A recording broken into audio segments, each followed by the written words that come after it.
حضور نے فرمایا اللہ اس شخص کے چہرے کو تر و تازہ رکھے جس نے میرے سے کوئی حدیث سنی، پھر جیسے سنی اس کو ویسے آگے پہنچا دیا۔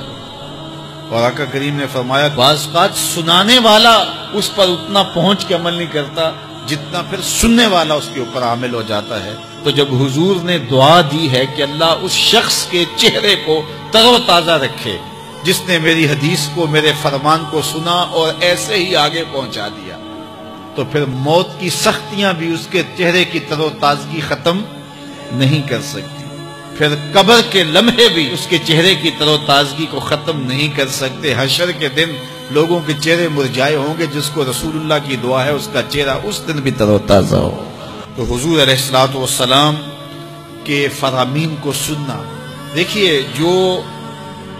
تفصیلی علوم ہیں ان کو حاصل کرنا، سیکھنا یہ ہر ایک کے لیے فرض نہیں ہے، لیکن جو ضروریات دین ہیں ان کو سیکھنا یہ فرض عین ہے، یہ ہر ایک کے اوپر فرض ہے۔ اگر کوئی نہیں سیکھتا تو وہ گناہگار ہے، اور اس میں نماز کے مسائل ہیں، روزے کے مسائل ہیں، حج کے مسائل ہیں، زکوٰۃ کے مسائل ہیں، اگر کاروبار کرتا ہے تو بیع و شراء کے مسائل ہیں، اور کفر اسلام کی ضروری باتیں ہیں کہ کفر کیا ہے، اسلام کیا ہے۔ تو یہ ساری ضروری چیزیں جو ہیں ایمانیات سے جو تعلق رکھتی ہیں،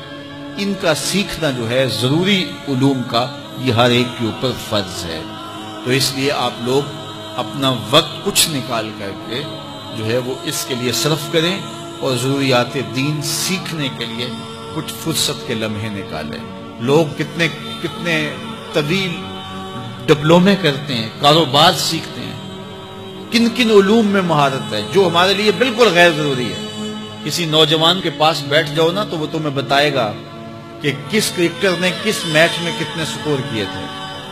لوگوں کی یہاں تک معلومات ہیں،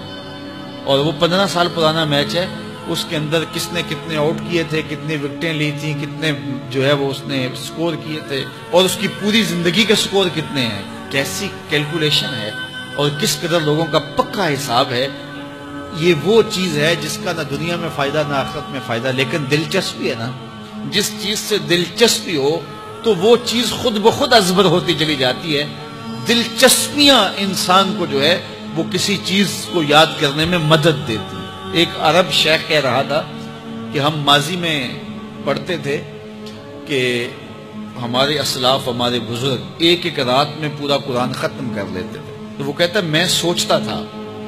کہ ساری رات قرآن بندہ پڑھتا رہے تو کس طرح ممکن ہے۔ تو کہتا ہے میں اپنے بچوں کو دیکھتا ہوں کہ وہ جو ہے وہ موبائل کے ساتھ لگے رہتے ہیں، اور فجر کی اذان ہو جاتی ہے تو وہ تب چونکتے اچھا رات گزر گئی۔ تو میں کہتا ہوں نوجوان کی دلچسپیاں کچھ اور ہیں، اور وہ بھی اس شغف کی وجہ سے ایسا کھبا کہ رات گزر گئی اور اس کو پتہ ہی نہ چلا۔ تو جن کو قرآن کا نشہ ہو گیا تھا ان کی ساری راتیں قرآن میں گزر جاتی تھی، اور ان کو پتہ ہی نہیں ہوتا تھا کہ رات بھی گزر گئی ہے، اور اذان ہوتی تو پھر پتہ چلتا کہ اچھا رات گزر گئی ہے۔ تو یہ شوق اگر پیدا ہو، شوق تو دیکھیے یہ گیموں کا پیدا ہو جائے، کھیلوں کا پیدا ہو جائے، تو وہ انسان کو کیا کچھ سکھا دیتا ہے، اور جس کے سینے میں کتاب اللہ کا شوق پیدا ہو جائے تو پھر کیوں نہ اس کے سینے کے اندر جو ہے وہ طلب کتاب اللہ کی تلاوت کی پیدا ہوگی۔ تو اپنے سینوں میں علم حاصل کرنے کا شوق پیدا کرو، علم سیکھو، اپنی نسلوں کو سکھاؤ، اپنی اولادوں کو دین سکھاؤ، اپنی اولادوں کو نماز کا خوگر اور عادی بناؤ، ان کو کھینچ کے نماز کی طرف لے جاؤ، یہ عادی بن جائے نماز کے، تاکہ بعد از انتقال دعاؤں کے سلسلے جاری رہیں۔